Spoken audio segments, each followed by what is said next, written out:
E aí, galerinha do primeiro ano, salve! Vamos agora iniciar a nossa primeira aula de redação, tá? Eu vou retomar, na verdade, o último capítulo que a gente trabalhou, que foi o capítulo 2, que foi sobre o texto narrativo, tá? A gente viu isso em várias aulas, já foi pedido um texto, e agora a gente vai retomar alguns conceitos para poder depois fazer alguns exercícios que eu vou encaminhar para vocês, ok? Então vamos seguir aqui agora na tela.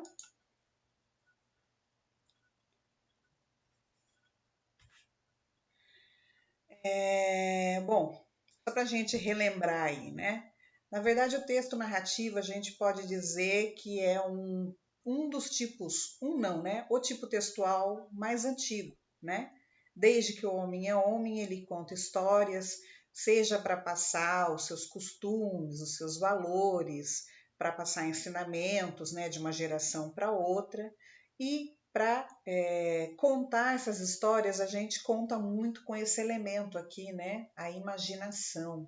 E aí, cada um vai contar a história da sua forma, né? Mas a gente vai ver que tem algumas coisinhas que podem ajudar aí, né? Quando a gente tiver que contar uma história, para que essa história fique realmente interessante. Então, o que vem a ser aí uma narração? É um texto que relata fatos ou acontecimentos que podem ser reais ou fictícios, né? De forma linear ou não. Então a gente vai ver aqui a questão do tempo, né? E com a participação de personagens cuja ação é contada por um narrador. Normalmente a gente tem aqui uma pessoinha, né? Que é bastante importante, a gente vai rever aqui daqui a pouco, né? E que pode determinar como é que vai ser contada uma história. Aqui eu coloquei para vocês, é um esqueminha que vocês já tinham na apostila, ele só foi colocado de uma forma um pouquinho diferente, né? Que seriam os elementos que a gente tem que ter dentro de de um texto do tipo narrativo, né? Então a história tem que ter o quê? Tem que ter quem, né? Os personagens, o que, as ações, o que vai acontecer, o espaço onde está acontecendo a minha história e o tempo, quando, né? Que são elementos que são bem importantes e que podem fazer todo um diferencial aí na minha história. Bom, aqui seria a estrutura básica do texto narrativo, como qualquer outro texto, tem que ter começo, meio e fim, né? Tem que fazer sentido. E nesse tipo de texto em específico, o que vai acontecer? Na introdução, normalmente eu vou apresentar o quê? As personagens, quem está participando dessa história, e eu costumo fazer uma localização no tempo e no espaço, né? Onde que isso está acontecendo? Quando? Porque são elementos que podem também fazer toda a diferença depois no direcionamento da minha história. Aí eu chego finalmente no desenvolvimento. Tá, eu já situei, já contei quem está participando da história, as coisas têm que começar a acontecer. Então, aqui, nesse desenvolvimento, normalmente aparece o quê? Um problema, uma complicação, algo que vai despertar a curiosidade do meu leitor aí para saber, né? E agora? O que vai acontecer? E aí a gente chega no clímax da história, que é exatamente esse ponto, né? Eu até citei para vocês em sala de aula o clássico, né? Que é a questão da telenovela, que a gente costuma ver aí uma vez ou outra, né? Normalmente o capítulo da novela ele termina no clímax, né? Daquele pequeno problema. Cada dia tem um problema, mas a hora que surge um problema e que ele vai se desenrolar, o capítulo termina para que a gente tenha vontade de assistir o capítulo seguinte. E a conclusão, né? A história tem que ter um fim. Normalmente tem, né? Então a gente pode ter um desfecho favorável ou não ao problema. E eu expliquei para vocês também que em alguns casos o autor acaba, né, preferindo deixar o final em aberto. Mas aí, né, é uma história bem elaborada que pode permitir, né, esse tipo de desfecho aqui, né, até para poder criar, né, um suspense ainda maior nessa minha história. Agora aqui o enredo. Aqui a gente vai ter na verdade, aquele desenvolvimento que foi colocado lá de forma bem básica, né, o começo, meio e fim, aqui são colocados alguns elementos, né, divididinho, né, para vocês verem de uma forma um pouquinho mais clara e toda a explicação que eu passei para vocês. Então, a situação inicial, o estabelecimento do conflito, o desenvolvimento, o clímax e o desfecho, tá? Então, ele só está aqui, na verdade, um pouquinho mais explicado e esse daqui seria um material mesmo para consulta. Inclusive, depois, se vocês julgarem necessário, eu posso disponibilizar o PowerPoint no grupo. O espaço é o lugar em que a narrativa acontece. E ele, pessoal, é muito importante, porque dependendo de onde está se passando a história, eu posso caracterizar o meu personagem de uma forma ou de outra, né? Então, eu posso caracterizar o meu personagem com modos, com vestimentas, né, de um tempo muito distante, muito antigo, ou eu posso localizá-lo, né, em um ambiente futurista, e aí as coisas vão ser de forma bem diferente, tá? Que é um elemento que se casa muitas vezes com o tempo, né? Então, o tempo ele também tem essa característica de eu poder caracterizar o meu personagem, além de eu poder dividir, né, aqui o meu tempo em cronológico e psicológico. O que seria o cronológico? O cronológico seria o passar do tempo na sua ordem esperada, né?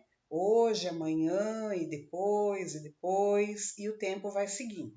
Agora, o psicológico é um pouquinho mais complicado, né? A gente tem várias narrativas aí famosas em flashback.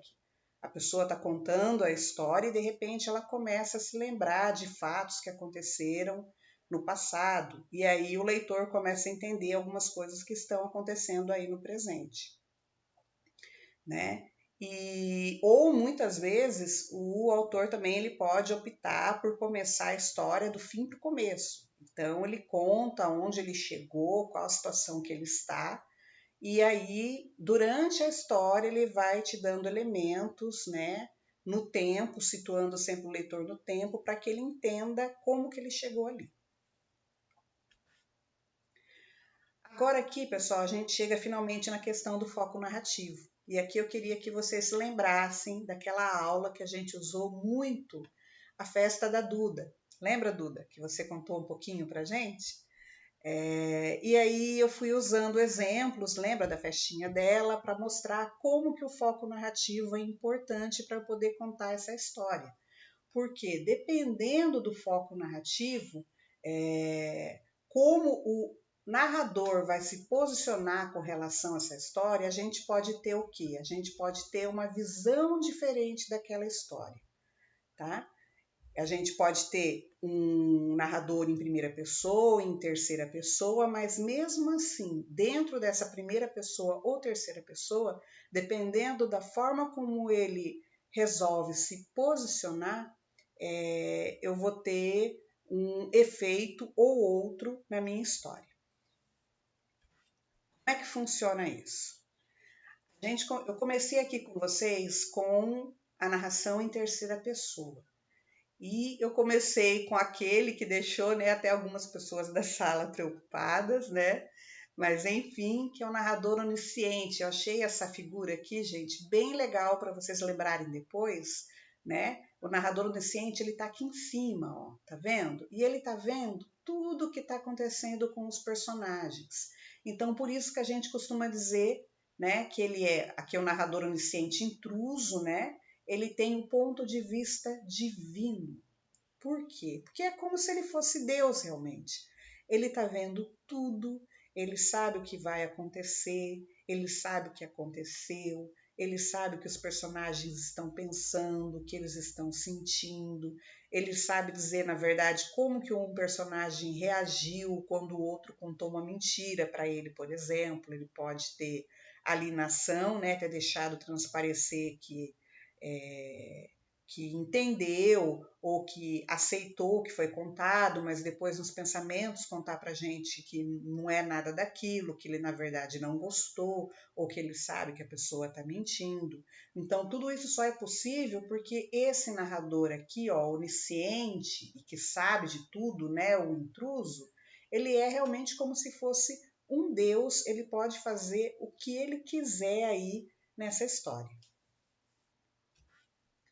Diferente do narrador onisciente neutro, que é mais conhecido como o observador. Então aqui ele funciona, na verdade, como se fosse uma câmera. Ó, outra figurinha que eu achei bem legal também, ó.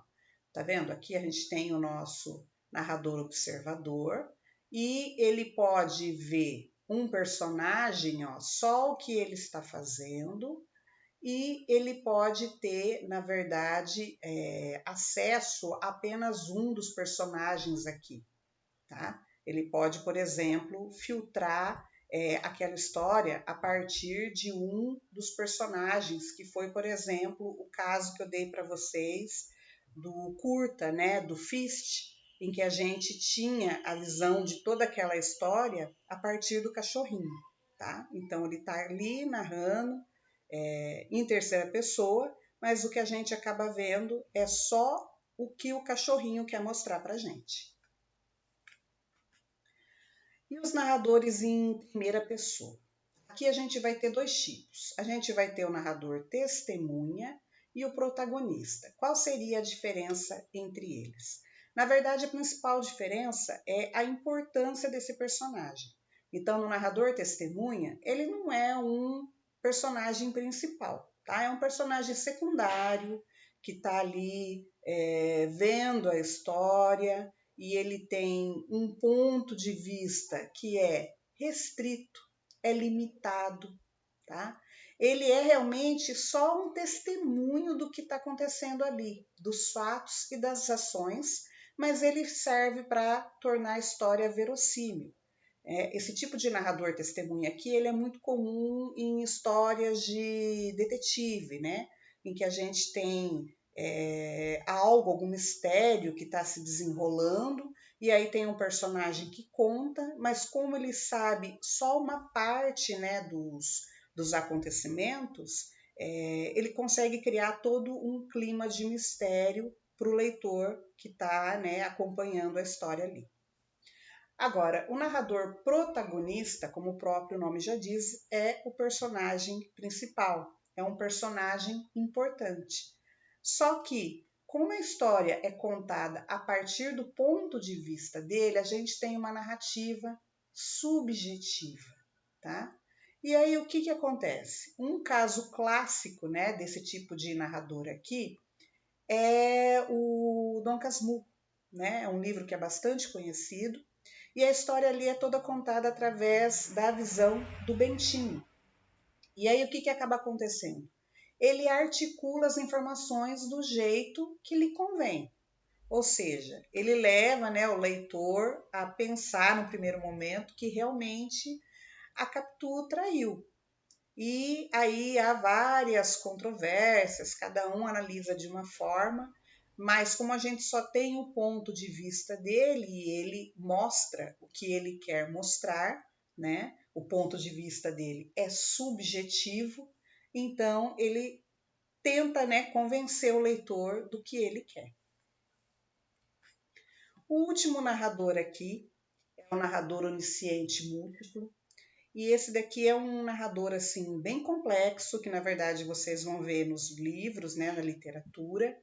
E um exemplo também aqui clássico que a gente trabalhou em sala é a obra Vidas Secas, do Graciliano Ramos, onde a gente tem personagens que têm toda uma dificuldade para lidar com o idioma, porque eles não foram à escola e eles conversam muito pouco entre eles. Então o narrador acaba entrando, né, dentro da cabeça deles, mas mostrando aquilo de forma direta. Você não percebe que o narrador está ali, tá? Então, ó, a narração ela é delegada a diferentes personagens. Então, a gente tem filtros narrativos aqui, na verdade, que são diferentes. Naquele trechinho que a gente leu da apostila, a gente via que uma hora era o Fabiano que estava falando e outra hora era a esposa, né? Só que não havia nenhuma marca clara de que era um ou outro falando. Então aqui o narrador ele estava mostrando o quê? É o fluxo da consciência. É conforme as coisas aparecem para ele. Né? Na verdade, é o fluxo da memória. Tá? É muito interessante para trabalhar a questão da memória, porque ele vai contando as coisas à medida que o personagem vai associando a algo que ele já viveu, que ele lembrou e que ele está revivendo ali naquele momento. E por isso ele usa muito o discurso indireto livre. Tá?